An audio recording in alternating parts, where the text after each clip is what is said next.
conventional boxing is Kenny Weldon. Much better coach, fighter, human being than I will ever be. Rest in peace. He used to always say, God bless him. And I mean that seriously. Boxing is hitting your opponent from a maximum distance with maximum leverage while not getting hit. What an amazing human being, what an amazing man, and what an amazing way to break down boxing, or at least my first 2 decades of it.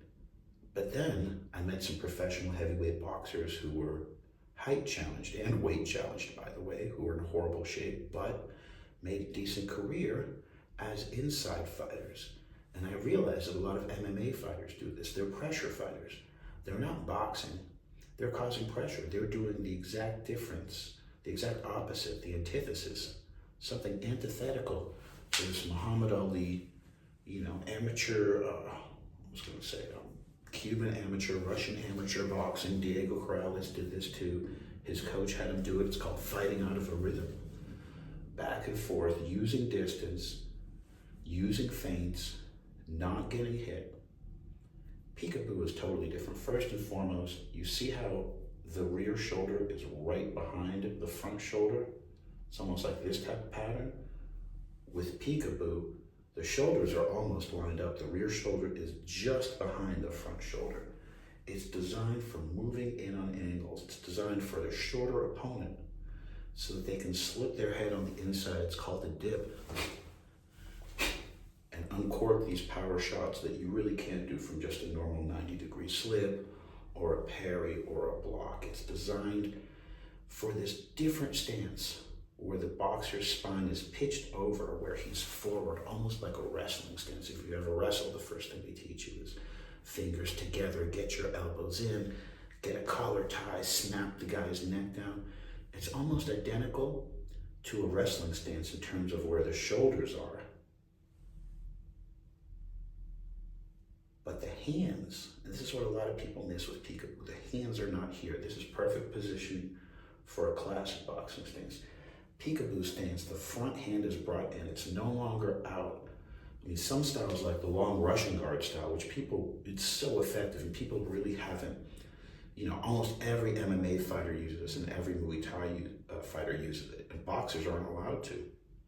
Just posting the arm, it becomes a form of a guard. When you're literally just contacting the other fighter, using that contact with either hand to set up these power shots.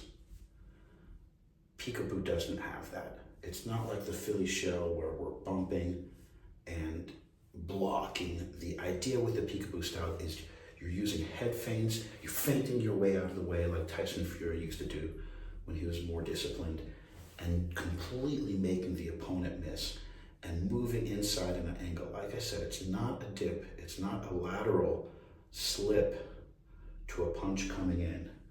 It's moving forward when the punch comes in to enable you that extra power on those power shots.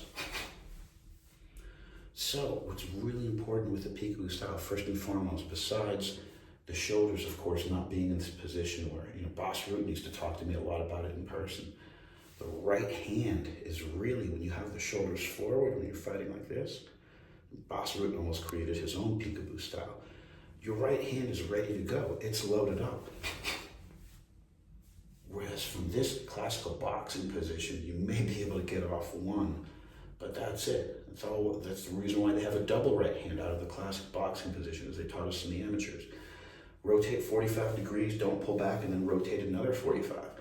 Because you can almost rotate twice forward out of that classical boxing stance.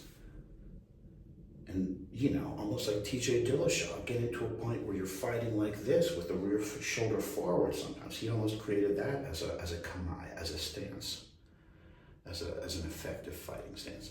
So, first and foremost with peekaboo, shoulders forward, elbows in, hands high, chin down.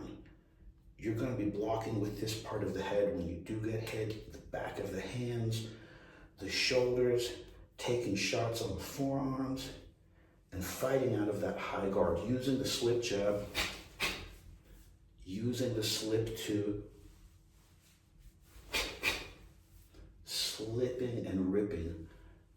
your shots, and dipping and ribbing, as we just covered.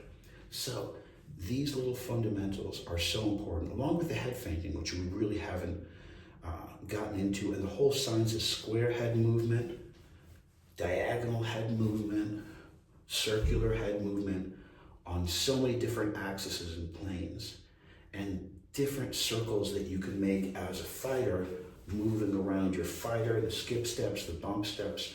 There's a whole science to peekaboo. Guys, let me know what you're interested in learning, what parts of it are most important for you, what parts of it you're